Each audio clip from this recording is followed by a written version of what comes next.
Pedro começa o dia, vamos ler o texto da Bíblia? Só de ler você vai ver. Por enquanto, Lucas capítulo 5, vamos dar uma aceleradaça, Lucas capítulo 5, de 1 a 11. Aconteceu que ao apertá-lo, a multidão para ouvir a palavra de Deus, estava ele junto ao lago de Genezaré. E viu 2 barcos junto à praia do lago, mas os pescadores, havendo desembarcado, leia comigo, lavavam as redes. Essa é uma frase chave nesse parágrafo. Lavavam as redes. Entrando em um dos barcos, que era o de Simão, pediu-lhe que o afastasse um pouco da praia, e assentando-se ensinava do barco as multidões. Quando acabou de falar, disse a Simão: faze-te ao largo e lançai as vossas redes para pescar. Respondeu Simão: mestre, havendo trabalhado toda a noite, nada apanhamos. Leia comigo agora o restante.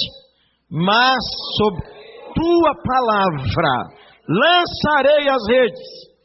Isso fazendo, apanharam grande quantidade de peixes e rompiam-se-lhes as redes. Então fizeram sinais aos companheiros do outro barco, para que fossem ajudá-los. E foram, e encheram ambos os barcos, a ponto de quase irem a pique.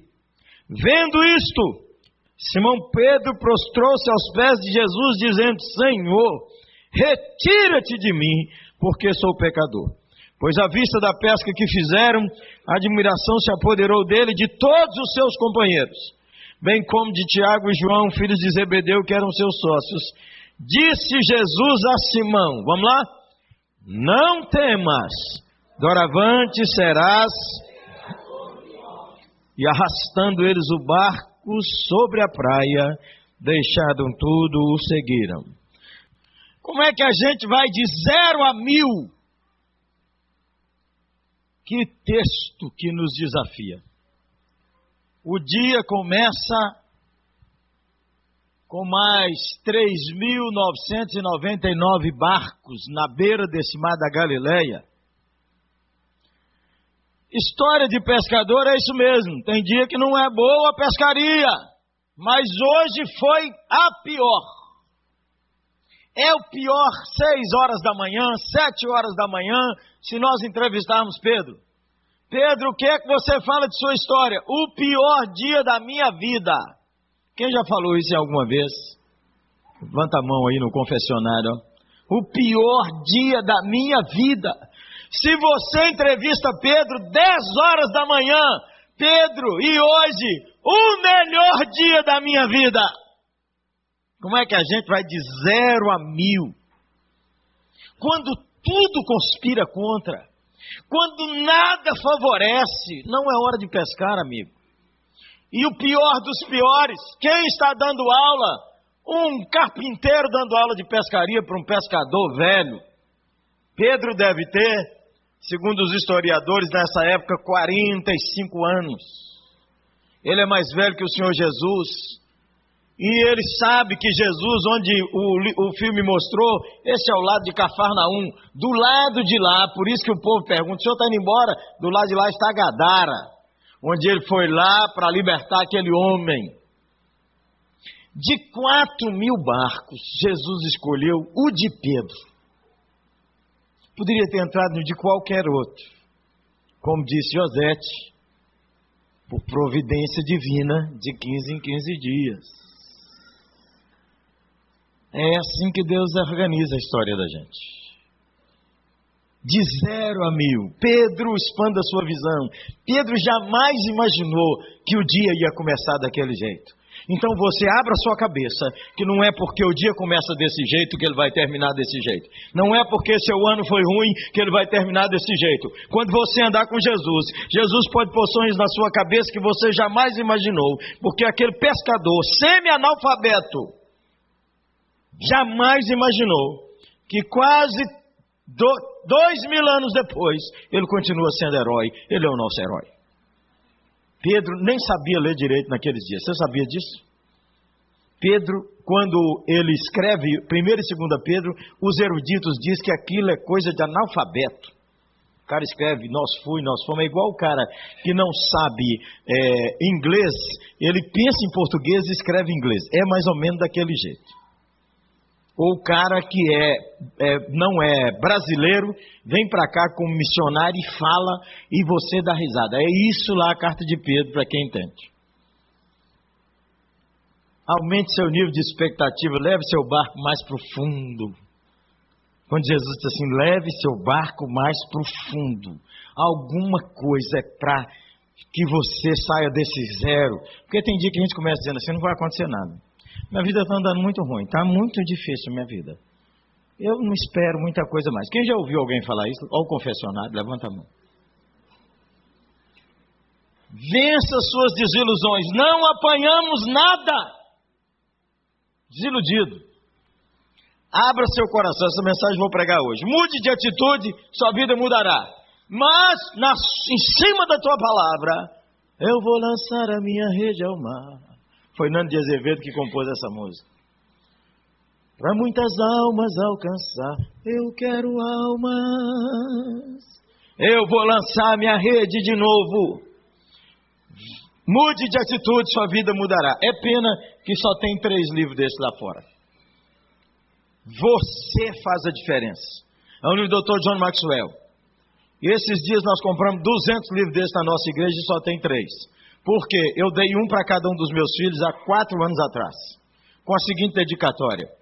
Se vocês aprenderem os princípios que tem nesse livro, eu me dou por realizado como pai. Não, você é que faz a diferença diante dos problemas, diante das lutas, diante do fracasso, diante das traições, diante da enfermidade. É você. Não é o mundo que tem que mudar. É você que tem que se posicionar na história e lançar sua rede de novo. Experimente a dinâmica da generosidade. Ei, Jesus, só Jesus fazer isso. Pedro, me empresta seu barco. Pesquei nada. Estou lavando minhas redes. O cara ainda quer que eu trabalhe para ele. Você conhece gente que pensa assim, não? O cara está cansado e fala, pediu outro, cara, eu estou cansado. Pediu outro, não me enche não. Não estou dando conta não. Pedro, você pode me emprestar seu barco? Não posso não. Trabalhei a noite inteira, estou cansado para lascar. Pede outro aí, ó. Outro aí, ó. O cara aí do meu lado, ele não viu como é que ele pescou? Ele está alegre. Claro, mestre. Pedro empresta o barco, Jesus manda ele jogar a rede e dá a ele a maior pescaria da história dele. Nunca pescou desse tanto. Nunca, nunca, nunca, nunca, nunca. É a dinâmica da generosidade. Eu não sei se era a oferta de gratidão pelo aniversário da igreja, mas se essa foi a oferta de gratidão pelo aniversário da igreja, eu queria falar com você que é membro, que antes de ir embora você põe uma oferta ali. Se foi ontem, domingo, o dia domingo, tudo bem, você já deu. Mas o dia do aniversário da igreja, o membro da igreja não trazer uma oferta? Que é isso? Escolha recomeçar após qualquer fracasso. É isso mesmo. Peguei nada. Pisei na bola. Não deu certo. Não adianta tentar. Conhece alguém que fala assim de vez em quando? Não adianta tentar. E a turma que fala assim? Isso aí nós já tentamos, não adianta não. Mas não adianta mesmo. Não adianta, pastor James. Eu vou lançar minha rede de novo. Vamos lá, Pedro. Que tem um coração quebrantado. Então, vamos andar, filha. Abra seu coração para alcançar o impensável. Pedro jamais imaginou que naquela manhã, na beira da Galileia, ele ia se tornar um dos homens mais abonados da beira da Galileia. Jamais imaginou. O negócio é tão substância que ele tem que chamar os amigos para repartir. E os 2 barcos quase afundando. Eu acho que ele exagerou, um comentarista que eu li. Ele acha que o barco de Pedro tinha 25 metros por 4 de largura. Então ele acha que Pedro tinha pelo menos umas 3 toneladas de peixe. Acho que ele exagerou, mas que ele tinha muito peixe, ele tinha muito peixe.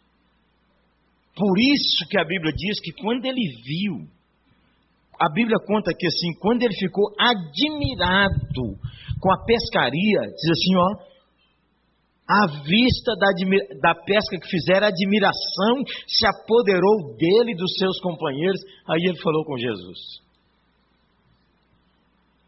Eu fiquei pensando assim, o que eu falaria? Obrigado, hein, senhor? Sou o mais novo milionário da beira desse barraco aqui da Galileia.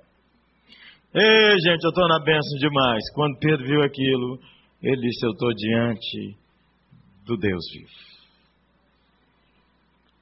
O sinal do milagre não é para nos enriquecer. O milagre não é para nos fazer mais orgulhosos. O milagre é para nos mostrar facetas de Deus que nós não conhecemos. Tem muita gente pedindo línguas para esnobar. Tem muita gente pedindo milagre para contar para os outros ou para parar de doer. Não quer conhecer mais de Deus. E quando recebeu o milagre, a vida dele não mudou, porque ele não conheceu mais de Deus. Pedro diz, me perdoa, eu estou diante do Deus vivo. Ele não está mandando Jesus embora do barco dele, é claro que nós entendemos. Ele não está dizendo, sai do meu barco. Ele está dizendo, Senhor, eu não posso ficar perto do Senhor. Então vamos lá rapidinho. Anda comigo aí. Leia comigo. Cada pessoa enfrenta dias vazios. Vamos de novo? Qualquer um de nós tem um dia que não pegou nada. Qualquer um de nós amanhece um dia com o barco sem nada.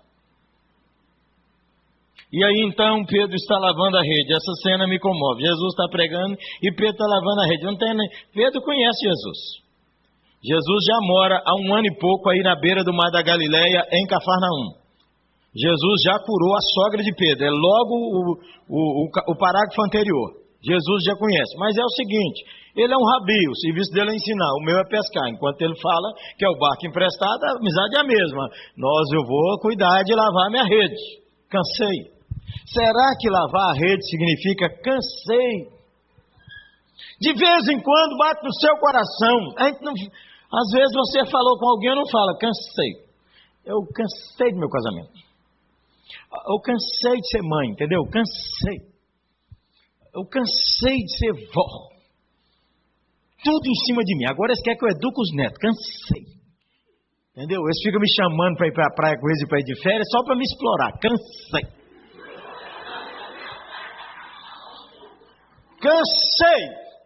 Cansei de igreja. Cansei de igreja.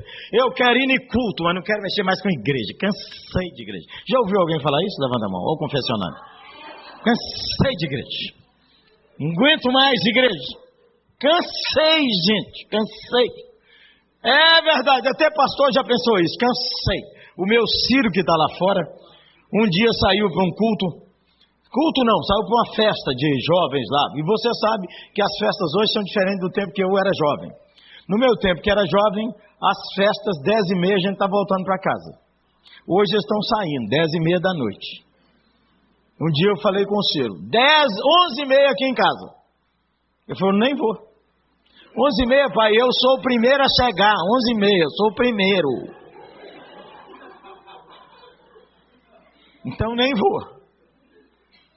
Aí eu sei que eles chegaram tarde, no outro dia de manhã, a gente tem 4 cultos. E uma escola bíblica, tem um culto 7h30 da manhã, a escola bíblica às 9, culto 10h30, culto às 5 da tarde e o culto às 19 horas. Aí, deu mais ou menos, e naquela manhã eu não fui para o culto da escola, das 7h30 da manhã, outro pastor estava pregando, e eu ia para pregar no culto das 10h30. 10 horas eu chamei o Ciro. Ciro, vamos embora. Levanta, rapaz. Já dei muita colher de chá. Aí ele sentou na cama assim, dormindo. Sabe quando esses filhos sentam dormindo?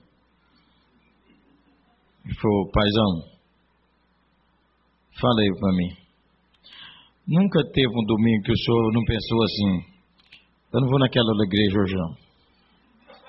Eu quero é dormir hoje, domingo de manhã. O senhor nunca pensou nisso não? Aí eu empurrei ele, falei, vai dormir, miserável, fica aí. Que naquele dia eu tinha pensado assim, se eu não tivesse que pregar nesse culto, eu ia ficar agarrado no sono aqui nessa igreja.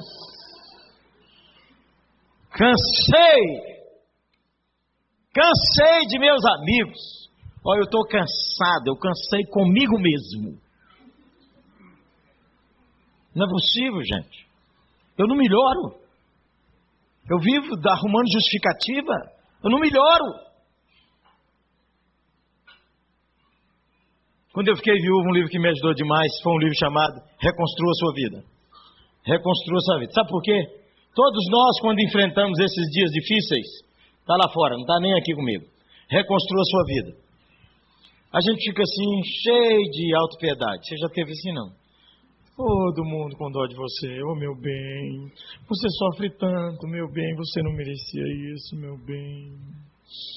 Olha, mas se eu pudesse fazer alguma coisa para te ajudar, puxa, mas como eu só admiro você, que você é lutadora demais. Como é que alguém sofre igual você? Puxa, aí lá dentro do seu coração você vai dizer assim, é mesmo.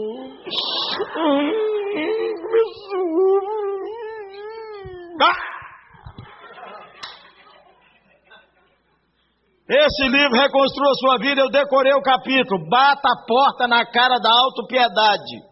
É a história de um pastor que foi abandonado pela mulher no dia de Natal. E ela levou as 2 filhas. E esse homem foi expulso da igreja, mesmo a igreja entrevistando a mulher dele. E ela diz, o homem é bom marido. Eu só não quero ser mulher de pastor. Cansei.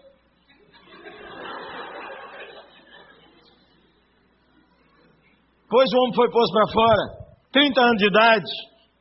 E ele conta lá que graças a Deus que ele tinha um amigo que passava e falava com ele, vamos caminhar, fiz sua matrícula na academia, todo dia nós vamos fazer ginástica, para sua cabeça não sambar. E todo dia ele ia fazer musculação, e o amigo falando com ele, arruma sua cuca, bata a porta na cara da autopiedade. Eu falava isso comigo, de vez em quando eu ficava assim, mas meu Deus, eu cheguei a orar uma oração assim, gente, fui imprudente, que eu falei com Deus, quando a Ana piorou demais, falei, Deus, não é possível, tanta gente imprestável, por que minha mulher tem que morrer? Só na nossa igreja eu tenho uma lista de uns 100 que já devia morrer. O senhor quer ver? Ó, fulano, escrevi o nome, fulano. Ainda fui imprudente, porque eu contei isso no culto. Quando acabou aquela reunião, gente, tinha uma fila aqui assim, ó.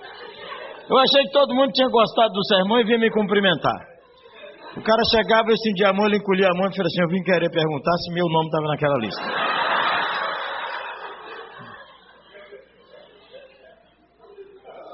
Bata a porta na cara da autopiedade.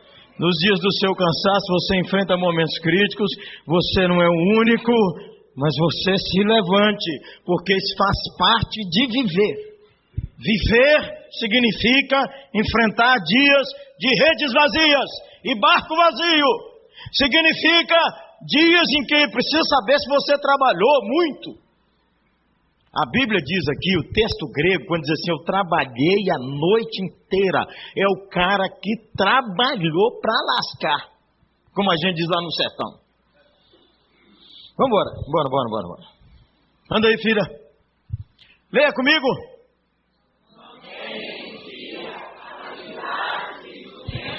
Lave suas redes, Pedro. Mantenha sua rede, porque quando lança a rede, vem pedaço de peixe morto, pedaço de chinelo velho, tábua de barco, cabeça de peixe. E tem gente que é assim, não mantém sua rede limpa.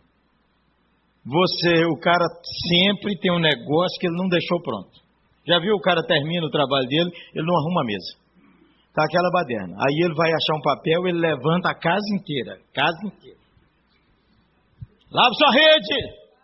Mantenha suas habilidades em dias. Você não sabe, Pedro, o que vai acontecer, porque se sua rede não estiver limpa, quando Jesus mandar jogar sua rede, você não pode fazer. Quando a oportunidade surge, você não está pronto. Quer ver? Tem alguém aqui que conhece alguém, ou você é ele, que seu pai falou, estuda inglês, pagou o curso, você não fez, aí surgiu uma oportunidade, o miserável precisava fazer inglês, você não passou porque não sabia. Levanta a mão no confessionário. Você tem que manter sua rede em dia. Você tem que melhorar. Lave sua rede, Pedro. Habilidades, instrumentos, aperfeiçoe suas habilidades. Ninguém é exponencial, gente, se ele não aperfeiçoa suas habilidades. Todo ano nosso conselho manda No mínimo para 2 congressos dos nossos pastores, e a igreja paga. Tem que ilustrar seus dons. Eu ganhei esse livro, é pena que só tem 4, que os pastores tudo ia cair na bênção. A arte e ofício da pregação, o melhor livro que eu já li sobre o assunto. Quem me deu de presente, Dr. Russell Shedd, que está lutando com um câncer brabo, ora por ele. 50 dos melhores pregadores do lado de cá escreveram artigos. Artigos, por exemplo, por que pregadores sérios usam bom humor?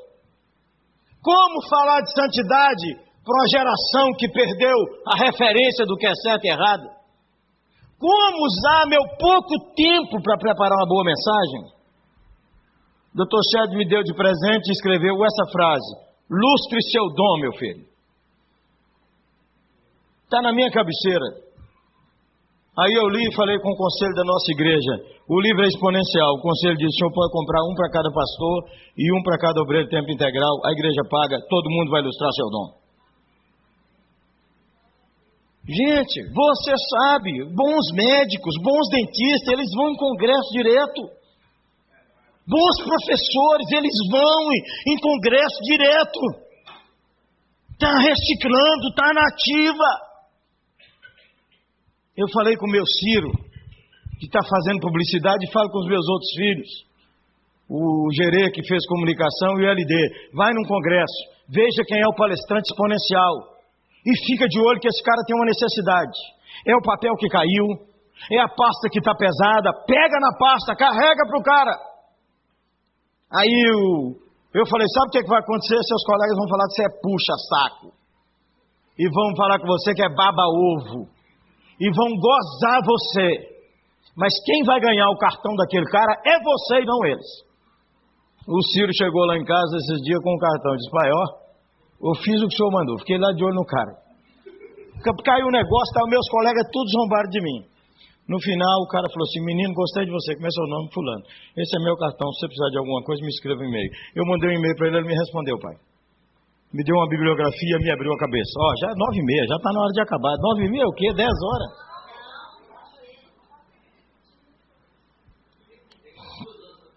Então vamos correr aqui. Talento, gente, mais ferramenta de trabalho. Você tem que manter pronto. Você é vendedor, você viaja, mantenha os pneus do carro em dia, mantenha o tanque cheio, todo dia. Olha o motor desse carro, eu conheci um motorista de táxi que me levou de São Paulo a Águas de Lindóia para um congresso do Haggai. Me deu o cartão dele, um homem crente. E ele disse, o senhor me liga a qualquer hora da noite, porque toda noite meu carro está de tanque cheio. Os meus colegas dizem que é uma bobeira, mas eu já ganhei dinheiro por isso. Que o cara me ligou uma hora da madrugada, ligou para um, ligou para outro, não tinha gasolina, e falou, liga para o fulano que o tanque dele está cheio. O cara ligou e disse, vamos para São Paulo. É agora.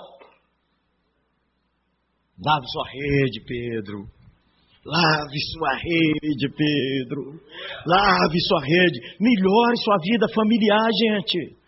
Na vida familiar a gente também tem que lavar a rede. No casamento tem que lavar a rede. Casal, quem é casal casado aqui? Levanta a mão. Vou para casal casado. Isso não é para namorado nem noivo, não. Casal casado. Esse livro, Beijo de 10 Segundos, foi um livro que as casais da nossa igreja estão lendo pra caramba. E esse livro tem uma história muito interessante lá comigo e 5 homens da nossa igreja. Eu ganhei o livro. Quem me ajuda aqui? Põe uma aguinha aqui para mim. Eu ganhei o livro. E aí eu estava lendo assim no... Ele já ganhou mais, ele ganhou o PowerPoint.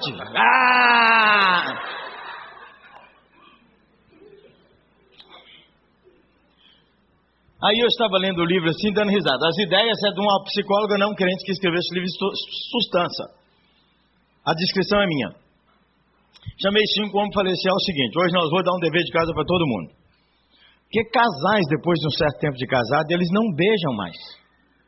Eles dão bicocas. Eles beijam um ou outro, parece que está beijando um pedaço de isopor.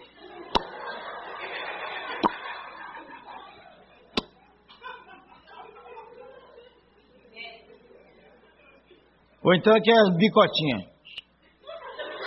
Falei, ó, é o seguinte, hoje todo mundo vai atrasar. Porque o homem, quando chega em casa e a mulher chegou primeiro, se tem filho, ele fala assim, e os meninos? Ou então, tem comida?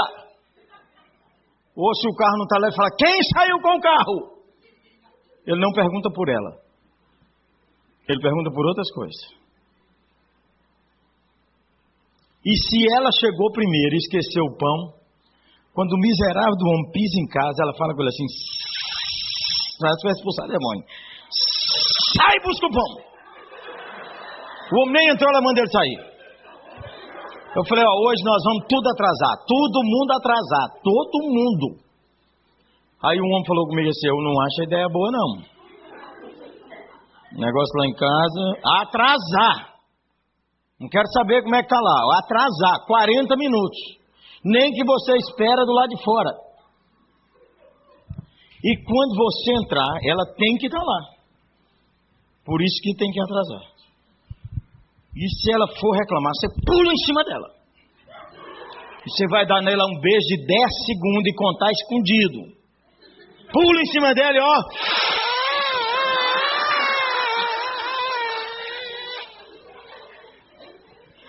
10 segundos.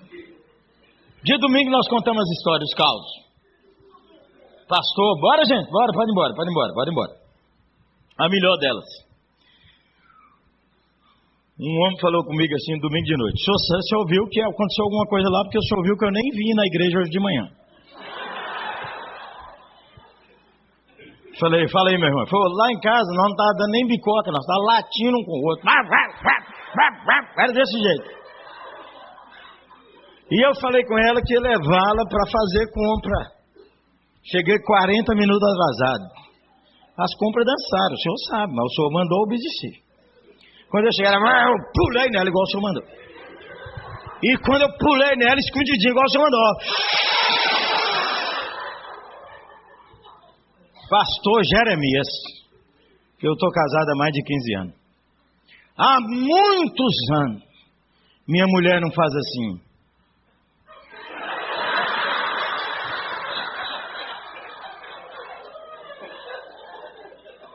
Quando eu fui entrar, ela me grudou. E eu contei 40 segundos, pastor Jeremias. Eu quero avisar o senhor que o avivamento desceu lá em casa. Aleluia.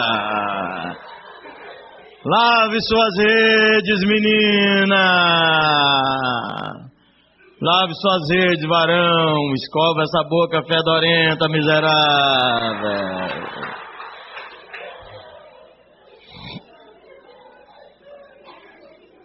Esteja pronto para as oportunidades. Vamos andar, filho? Não, deixa eu contar isso aí para você. Volta lá.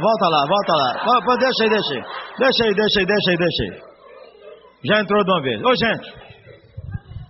Um dia eu sonhei, acordei 4 horas da manhã sonhando com uma moça mais morena do que eu, rindo para mim, faltando um dente. 4 horas da manhã. Assustei demais. Achei que era com Cláudia, fui orar por ela, ela estava dormindo. Achei que era nossa igreja, fui orar, não era.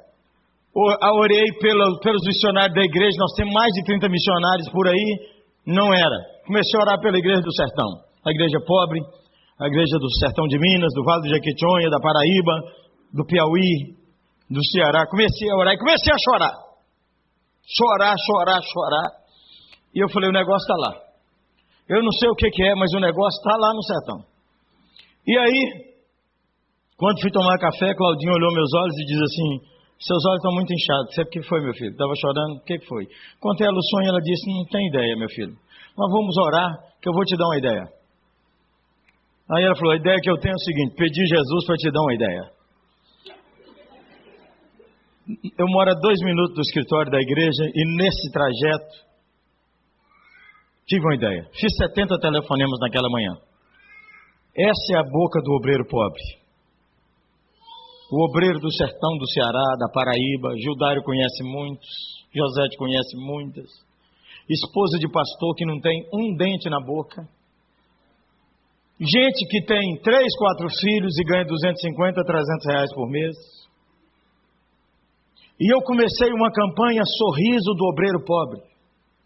Já pusemos dentro em gente da Paraíba, Hildaira e a Josete é testemunha, já mandamos dinheiro para Pedro distribuir, já pusemos dente em gente na região do Rio Grande do Norte.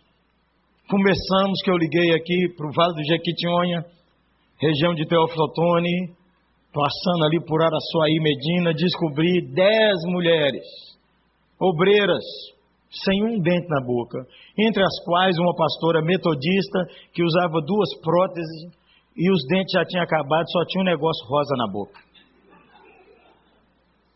E aí eu vendo meus CDs, meus DVDs, peço oferta, e se peço toda vez que eu falo do sertão, peço dinheiro.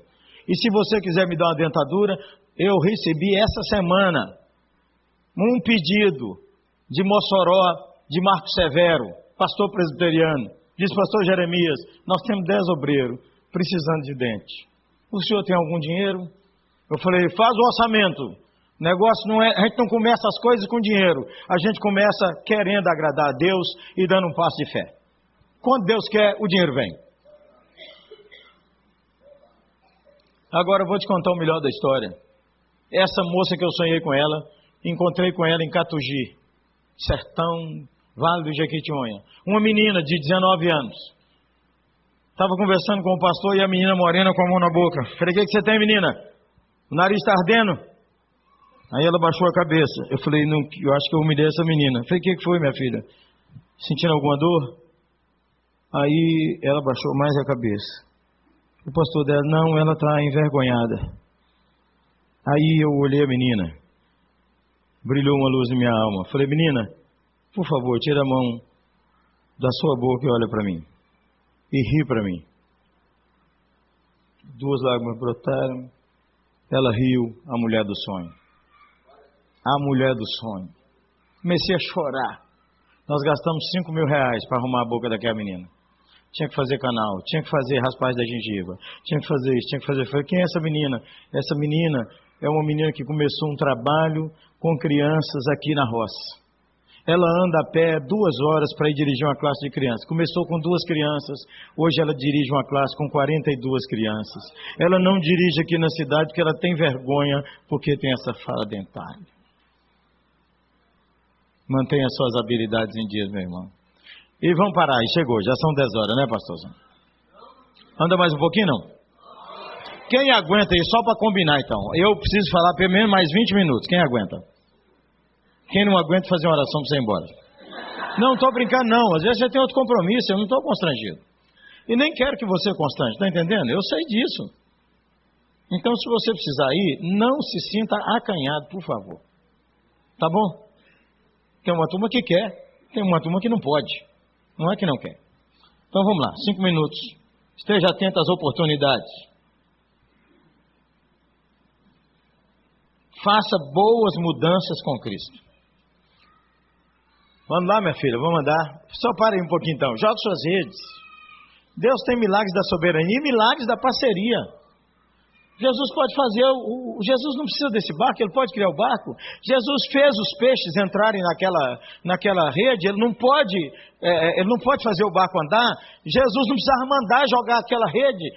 Diz ao Pedro, vamos lá que a rede já está pronta, com peixe, com tudo. Ele já andou em cima da água, mas tem milagre que Deus só faz se você jogar a rede.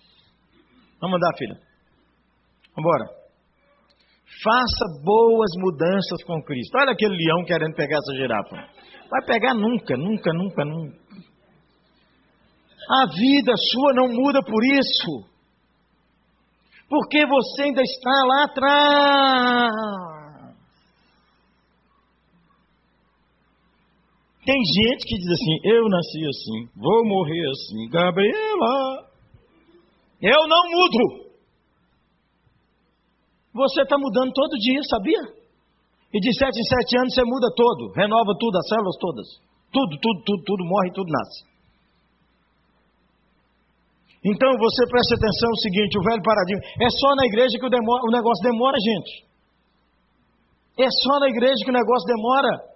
Demora, vamos trocar essa bancada. Não é o caso aqui, é exemplo que eu estou dando. Então ninguém se aborreça, que eu não estou falando dessa igreja. Quer dizer, vamos trocar essa bancada, vamos pôr uma bancada, gente, uns bancos acolchoados. Como é que chama? Ergometrizado. Para quando o cara sentar, não dá dor nas costas, no pescoço. Nós fazemos o banco da igreja para o cara morrer. O cara sai daqui com problema na coluna. Entendeu? Que é isso, meu filho? O negócio de o microfone está decompondo. Troca o microfone. Então veja. Aí a gente fala, gente, vamos trocar esses bancos, vamos melhorar isso. O cara fala assim, não. Esse banco foi meu bisavô que deu. Madeira pura, peroba. Então leva para sua casa, meu irmão. Aleluia. Carrega. Põe lá. Onde eu não sei. Problema.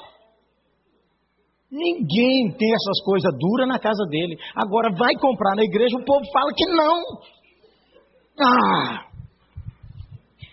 Falei com a nossa igreja. Nós vamos pôr poltrona macia. Todo mundo, amém. E da boa, amém. Quem vai pagar? Eles deram essa risada. Eu falei, risada não paga. Paga e enfia a mão no bolso. Então, quem quer, levanta a mão e diz, eu vou pagar. Que eu vou pagar, mas não pago sozinho. Gente. Aí não muda, não pode. Não pode mexer. Não pode. Por que não pode? Eu não vou jogar essa rede não, porque eu já joguei. Eu sou pescador famoso, trabalhador. O senhor já pergunta aí se alguém conhece Pedro, pescador. O senhor vai saber se é carpinteiro. Você não entende disso não. Entende disso não, Zé? Entende aqui sou eu. Com essa turma de vez em quando bate no peito e fala assim, ai de você se não fosse eu. Ai dessa família se não fosse eu. Ai dessa igreja se não fosse eu. Eu nem vou pedir para levantar a mão, porque eu sei que tem muita gente que já falou isso. Vambora. Sua mente precisa acreditar que Deus quer coisa melhor. Volta, minha filha. Quer coisa melhor para você. Ela está com pressa também, está junto comigo. Você precisa mudar para melhor. Já que é o Senhor que está mandando, eu vou lançar essa rede. Já que é o Senhor que está, mude, não é mudar por mudar, é mudar para melhor com Cristo. Mude para melhor. Eu preguei uma mensagem que tem um DVD ali. Tem sempre alguma coisa para melhorar na igreja. Ela pode ser a melhor igreja. Tem uma coisa boa que dá para melhorar. Tem alguma coisa que dá para mexer. Tem alguma coisa que dá para melhorar. Mude, ouça, veja, sinta, diga e faça. Senão você não muda. Bora. Leia comigo. Reconheça. Deus, Jesus vai tocando Pedro. Escolhe o barco. Eu não acredito que essa é a interpretação de quem escreveu o roteiro do filme, que Jesus falou sobre os dois homens que foram ao templo orar. Eu não acredito nisso.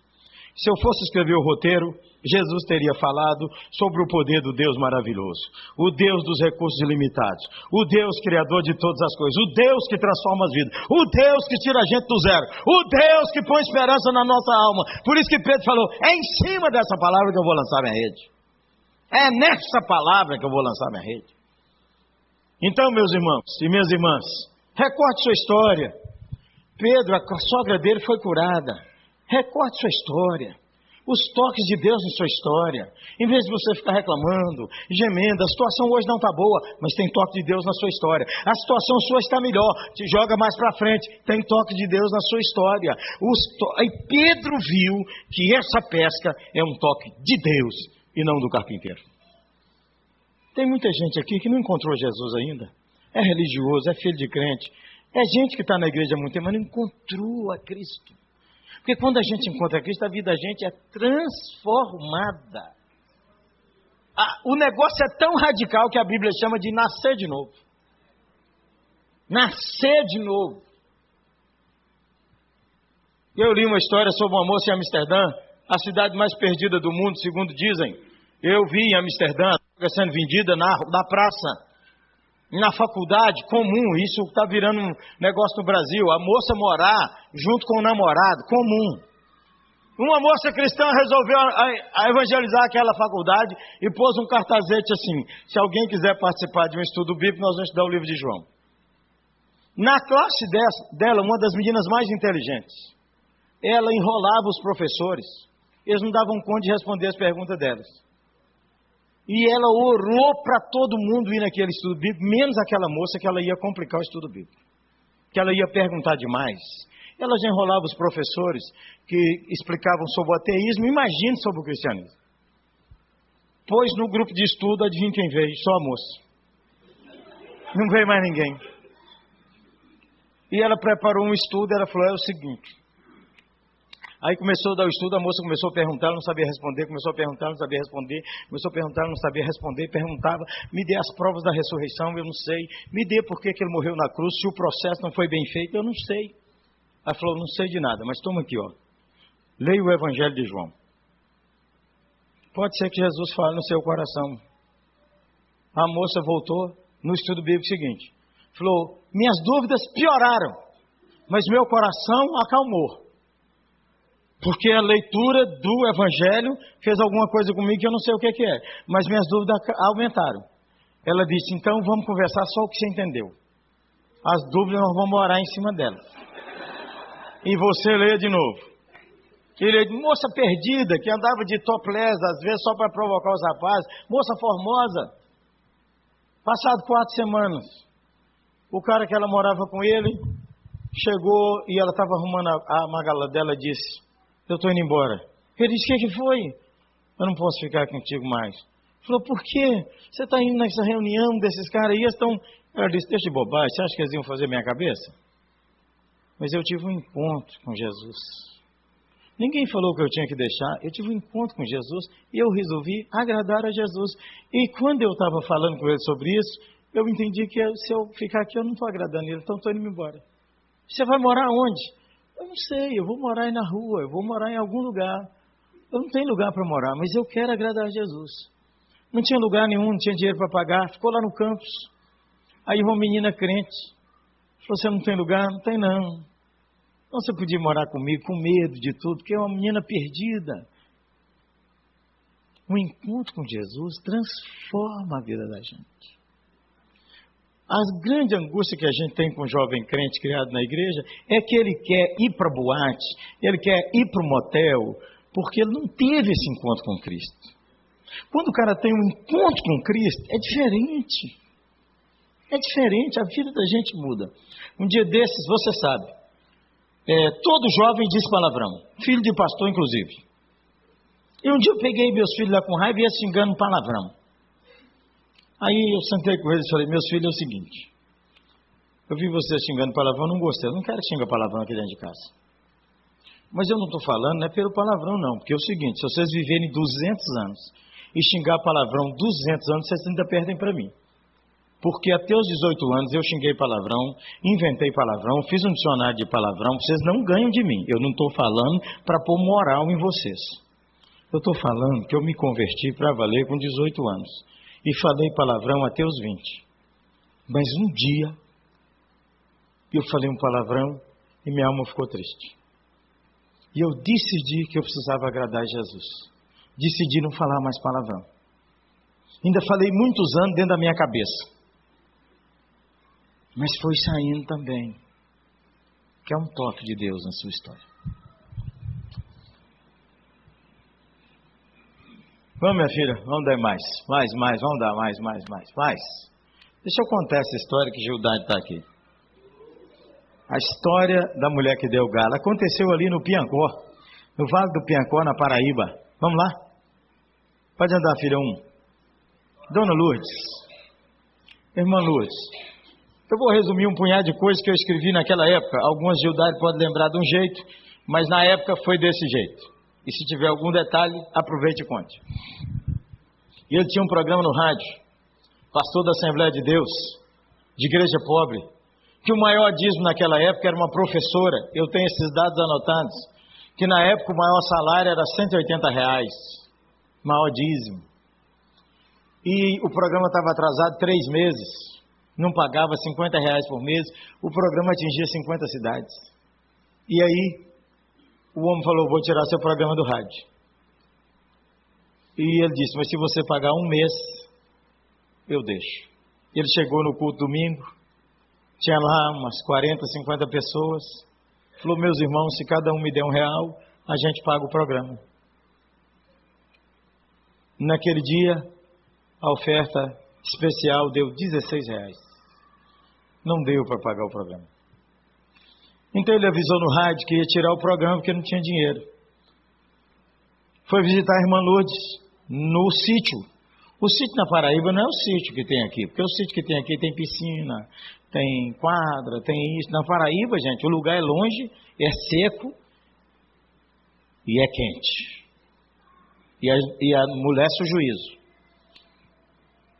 Quando chegou lá, a irmã Lourdes disse: ô pastor, não tira o programa do rádio não, vou dar um galo para o senhor, e o senhor vende o galo para ajudar, porque a gente não pode ir no culto toda semana, e a gente assiste o programa aqui, e de vez em quando a gente chama até os vizinhos para ouvir, para evangelizar. O santo varão ficou tão desesperado, que ao invés de vender o galo, fez uma rifa, e saiu vendendo para os pastores. Olha, compra a rifa do galo.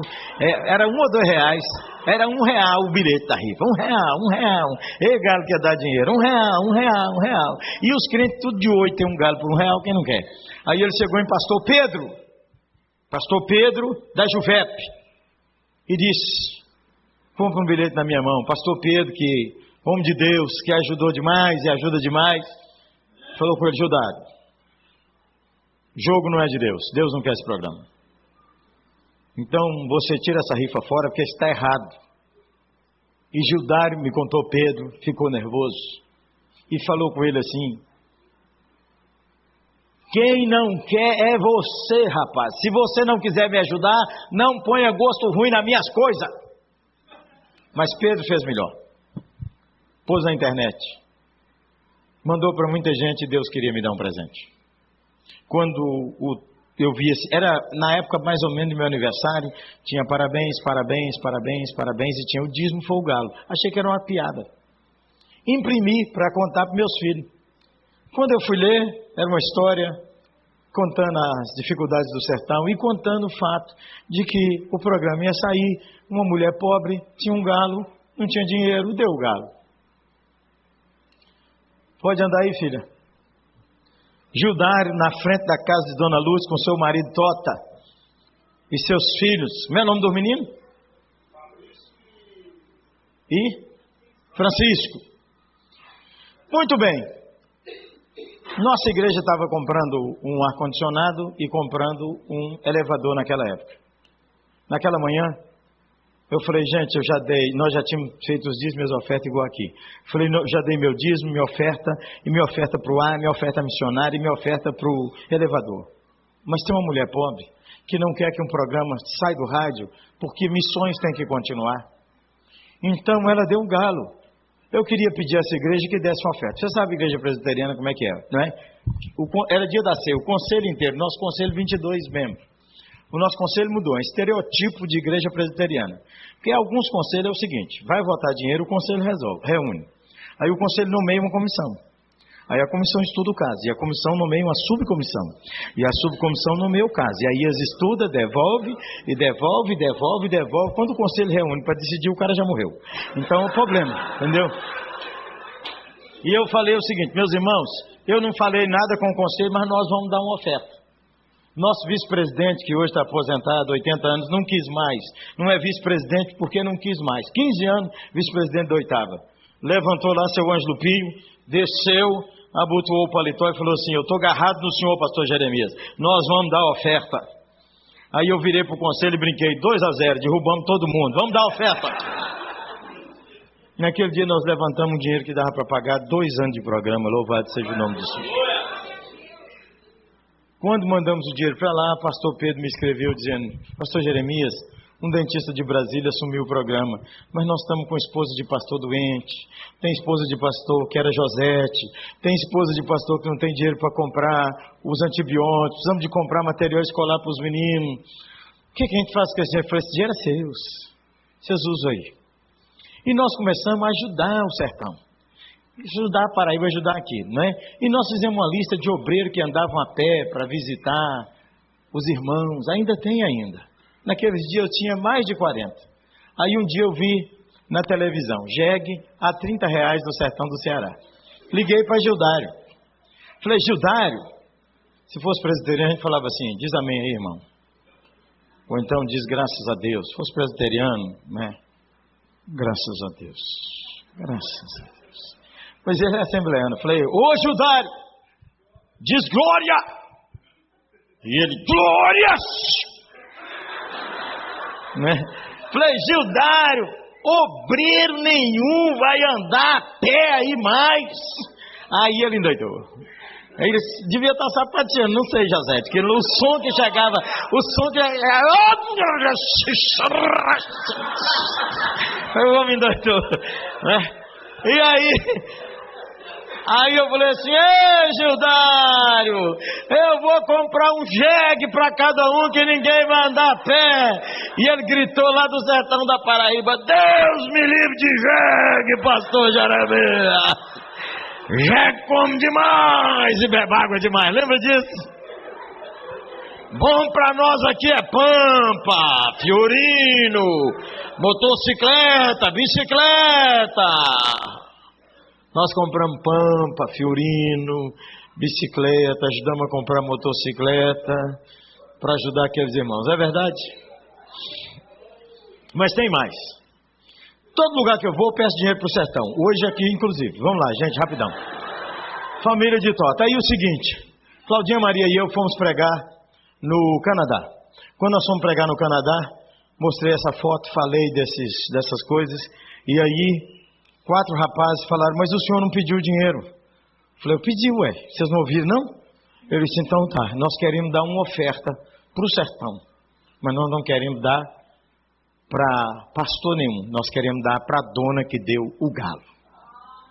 Eles me deram o equivalente a R$800. Eu mandei o dinheiro para pastor Pedro entregar, e o pastor Pedro disse assim, pastor Jeremias, eu acho que isso é uma pequena fortuna. Acho que ninguém dessa família já pegou em tanto dinheiro. Irmã Lourdes me contou que no dia que recebeu o dinheiro, separou sua contribuição, e seu filho puxou sua saia e falou assim, ei mainha, Jesus ouviu sua oração de 10 anos. Entra aí para mim, filha. Mandou sua geladeira. Lourdes tinha uma geladeira que valia mais do que a casa. Vamos andar. Eu fui lá. Vamos embora? Claudinha Maria e eu tomamos água da geladeira de Lourdes e comemos uma galinha capoeira e provamos uma buchada de bode. Provamos. E eu ainda levei um pito, porque eu perguntei, Lourdes, por que essa geladeira é branca com essa poeira aqui dentro? Ela disse que a vida do crente tem que ser limpa, pastor Jeremias.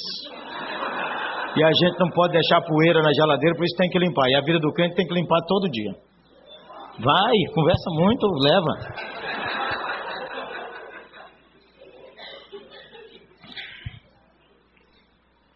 Um dia eu ligo para o sertão, perguntei pastor Pedro, como é que anda Tota? Ele disse, Tota está meio triste, que nós fomos levar uma feira para ele está desempregado, não está chovendo no sertão. E ele chorou e disse, eu sou um homem forte. Como é que eu fico recebendo os irmãos com tanta gente que precisa e eu um homem forte? Eu falei, o que a gente precisa ajudar? Ele falou, pastor, tem uma água perto de Tota, e perto lá no sertão é dureza, perto é aonde? Porque perto lá é longe. Aí falou, mais ou menos 1,5 km. Perto para puxar uma água? Aí eu falei, o que a gente faz? Ele disse, pastor, se tiver uma bomba, uns canos. Eu fui pregar aqui, acolá, ganhei oferta no Cepal, no Ragai, nossa igreja deu oferta. Juntamos dinheiro, compramos uma bomba, compramos uns canos, pode andar filha, compramos uma caixa d'água. Tota fez uma horta irrigada. Tota plantou milho irrigado. E aí, todo sábado, um homem na feira de Itaporanga, honrado, estava lá, vendendo, comprando, ajudando a igreja com sua contribuição, com sua oração. Mandamos kit para vários obreiros do sertão. Um dia, fui pregar em Charlotte, Carolina do Norte. 3.000 pessoas, mais ou menos. Falei do sertão, porque a história do galo, gente, é uma desculpa de Deus para ajudar o sertão. O obreiro do sertão precisa de livro, precisa de coisa para pensar, de boas mensagens, precisa de roupa, precisa de comida, precisa de férias, precisa de educar os filhos. exame de vista, óculos, a gente vai ajudando de tudo quanto é jeito. Aí, quando eu olho lá no fim, uma mulher deitada no ombro de Claudinha Maria e um homem deitado no ombro dela do lado de cá. Eu não gostei. Cláudia, que me conhece, fez assim. Que eu ia falar com o cara, ô companheiro, ó, sai daí, isso aí é meu, ó. Quando eu mostrei sobre o sertão, o homem começou a chorar. E o homem chamou o pastor dele e disse: Deus pôs no meu coração que nós devíamos construir uma casa para a mulher que deu o galo. Pode andar. Quando uma noite eu recebo um telefonema, enquanto nós estamos arrumando isso, que acharam um poço Amazonas lá na terra, e Tota era meieiro. Meieiro é o seguinte, ele não é o dono da terra, tudo que ele faz lá, o dono ganha metade.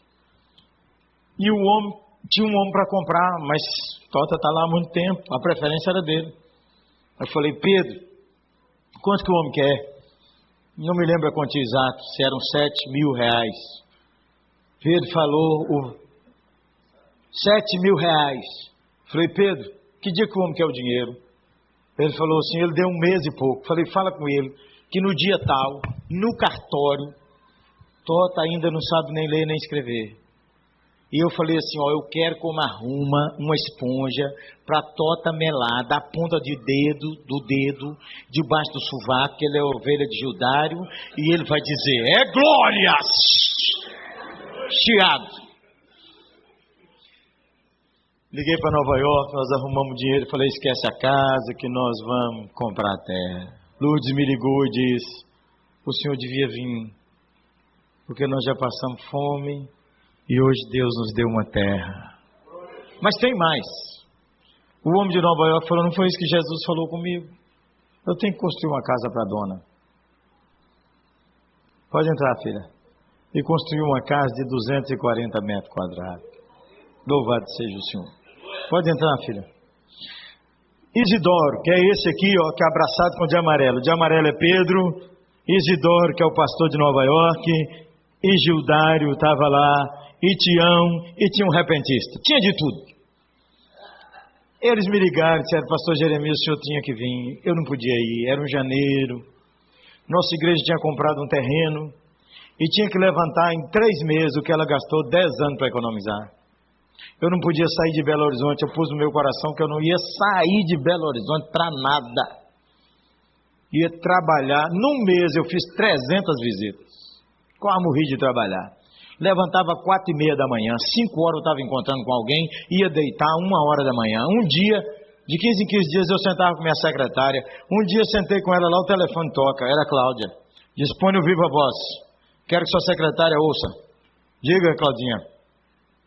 Marque aí na agenda do pastor Jeremias tomar café na minha casa. Tem 10 dias que esse homem não toma café aqui, põe aí na agenda dele. Mas é o seguinte, família é parceira. Na hora da luta, tem que agarrar junto. Os incrédulos vieram. Pode andar, filha. Os incrédulos vieram ouvir a palavra de Deus, ouvir o testemunho. Gildário estava lá pregando. Pode vir mais. Um galo, uma geladeira, uma bomba, uma irrigação, uma terra, uma casa. Lourdes agora tem até um fogão. Choveu no sertão, 2007. A terra de Tota produziu, e de Lourdes, que eles empregaram 17 famílias. Com lucro, comprou mais terra. Lourdes me escreveu uma cartinha e disse: pastor Jeremias, é como o senhor ensinou para nós. Põe aí, filha. Quando o assunto... Pode voltar um pouquinho?